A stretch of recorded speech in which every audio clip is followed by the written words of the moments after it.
चलिए सुनना, तो फोर्स ऑफ ग्रेविटी हो चुका है। तो हम क्या सीखे अभी? अगर हम जस्ट ये चीज सीखे कि अगर 1 केजी का ऑब्जेक्ट है तो उस पर अर्थ कितना लगा देगा? फोर्स 9.8 लगा देगा। 2 केजी पे कितना? 2 × 9.8 चलते रहेगा। ठीक है, सुनना ध्यान से। तो हम बात करेंगे acceleration due to gravity. Acceleration due to gravity, तो ये वो एक्सेलरेशन है, सुनना, ये वो एक्सेलरेशन है जिससे कोई भी ऑब्जेक्ट अर्थ के सेंटर के तरफ खींचा चला जाता है। अर्थ के सेंटर के तरफ खींचा चला जाता है। इसका मतलब क्या है बच्चा? सुनो, जहां पर फोर्स होगा वहां पर क्या होगा जी? बताओ, ये बार बोले हम साल भर। जहां फोर्स वहां एक्सेलरेशन, जहां फोर्स वहां एक्सेलरेशन। तो acceleration which is caused due to force of gravity is called, क्या बोलेंगे? Acceleration due to gravity. याद रहेगा, वो एक्सेलरेशन जो फोर्स ऑफ ग्रेविटी के कारण उत्पन्न हो उसे क्या बोलते हैं? Acceleration due to gravity. इसको डिनोट करेंगे स्मॉल जी से। किससे? स्मॉल जी से। तो बोल सकते हैं acceleration due to gravity, it is the acceleration, ये acceleration, it is the acceleration produced by object. It is the acceleration produced by the object when it is attracted, जब वो attract होगा किधर बताओ? towards the, बोलते हैं ये, towards the center of अर्थ के सेंटर की तरफ वो खींचा चला जाए, है कि? तो ये रहा तुम्हारा अगर अर्थ, ये सेंटर है बेटा, यहां पे कोई ऑब्जेक्ट है, कहां खींचाएगा वो? यहां पर ऑब्जेक्ट है तो जाएगा। अगर यहां पर तो जाएगा जी। चाहे ऑब्जेक्ट कहीं पर भी खड़ा हो, वो कहां भी जाएगा? Towards the centre of earth. याद रहेगा, कहीं भी खड़ा हो। ठीक है, चलिए तो बताइए, ऑब्जेक्ट ये रहा आपका ऑब्जेक्ट, अर्थ, मास कितना उसका? m, ये रहा रेडियस r, ये क्या बेटा? ऑब्जेक्ट स्मॉल है क्लियर? पढ़े हो ना? बताइए फोर्स क्या है इसके बीच में? G capital M small m by r square. Equation number 1, कोई दिक्कत नहीं। G universal gravitational constant, capital M mass of the earth, small m mass of the object. Small m जो है ये है मास ऑफ ऑब्जेक्ट। कैपिटल क्या बचा? Mass of earth. कितना होता है ये? 6 × 10⁻²4। G यूनिवर्सल ग्रेविटेशनल कांस्टेंट कितना होता है? 6.67 10⁻⁻11 केजी होगा, न्यूटन मीटर स्क्वायर पर केजी स्क्वायर। और क्या बचा आपका? रेडियस ऑफ अर्थ, r क्या है मेरा? रेडियस ऑफ अर्थ कितना होता है ये? 6400 किलोमीटर, जिसका मतलब है 6.4 10⁻6 मीटर। आसान है। अच्छा, जो फोर्स ऑफ ग्रेविटी है वो किसको प्रोवाइड करेगा? वेट ही को ना।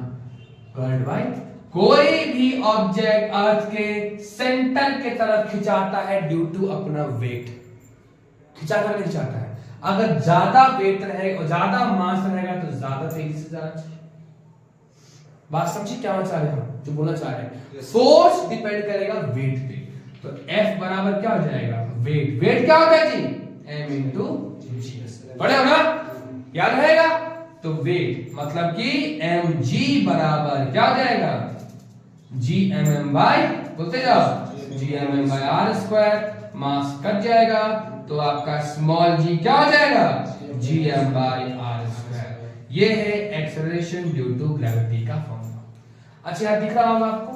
g का फॉर्मूला पुट कर देंगे, 6.67 10⁻11, मास ऑफ अर्थ 6 10⁻24 और रेडियस ऑफ अर्थ 6 10⁻6 का स्क्वायर। सॉल्व करोगे वैल्यू आएगा 9.8 मीटर पर सेकंड स्क्वायर। जी का वैल्यू कितना है 9.8 मीटर पर सेकंड स्क्वायर। ये वो एक्सेलरेशन है जिससे अर्थ कोई भी ऑब्जेक्ट को अपनी सेंटर की तरफ खींचता है। अच्छा, जब कोई ऑब्जेक्ट अर्थ के सेंटर की तरफ खिंचा रहा होगा तो उसकी रफ्तार फिक्स बनेगी नहीं, रफ्तार चेंज तब एक्सेलरेशन है जी, तो वेलोसिटी इंक्रीज करेगा एट 9.8 मीटर पर सेकंड। बात समझ में आया कि नहीं? वो एक्स, अच्छा ए क्या होता है, what is a? A equals to dv by dt। पढ़े हो ना, rate of change of velocity क्या बोलते हैं, एक्सेलरेशन। तो अगर a 9.8 मीटर पर सेकंड स्क्वायर है, इसका मतलब यही रेट से रफ्तार भी बदल रहा होगा। बात समझ में आया कि नहीं आया? बात समझना क्या बता रहे हैं हम? अगर a, सुनना ध्यान से, बहुत लोगों को लगता है कि अगर कोई ऑब्जेक्ट अर्थ तरफ गिर रहा है तो रफ्तार सेम होगा, ऐसा नहीं है। जिस टाइम तुम छोड़े उस टाइम सबसे कम रफ्तार और जमीन टकराने से जस्ट पहले सबसे अधिक रफ्तार। ये समझ में आया? अगर हम एक 100 किलो का, चलो ज्यादा हो गया, 10 किलो का रखते पत्थर और ऐसे के ऐसे पकड़ रहे, यहां से कैच कर रहे हैं, तो हम कैच कर पाएंगे उसको? यार रखो पत्थर और छोड़ो, क्या होगा?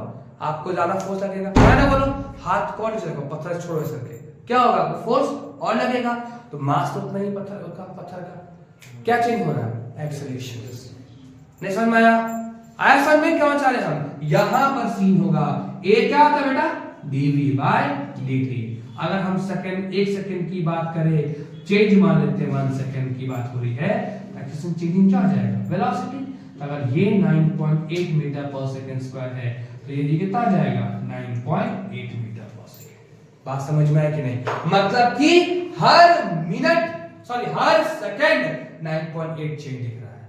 तो अगर कोई ऑब्जेक्ट अर्थ से, सरफेस से गिरता है सेंटर तरफ, तो उसका रफ्तार बढ़ते चला जाएगा, ना कि कांस्टेंट रहेगा कभी कभी।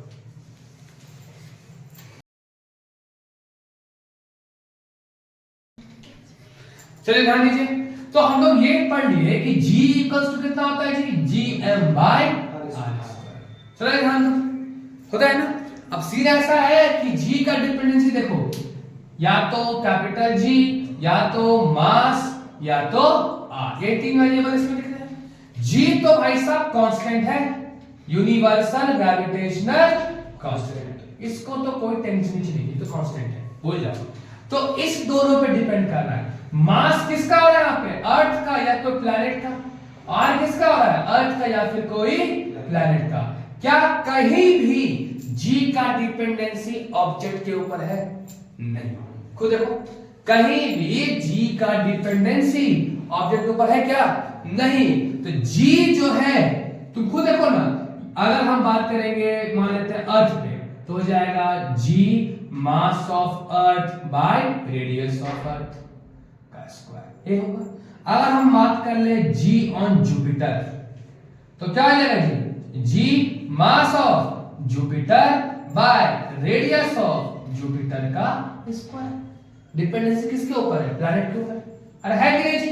तो यहां पर लिखेंगे कि g इज इंडिपेंडेंट, किसके ऊपर, independent of mass of object, object के मास पे, एंड किसके ऊपर, dimension of object, dimension of object. तो अगर एक ऐसा कंडीशन ले जहां पर कोई हवा या एयर रेजिस्टेंस ना हो, और एक हाथी को फेंका जाए और एक चींटी को फेंका जाए, तो भी दोनों अर्थ पे सेम समय पर गिरेगा।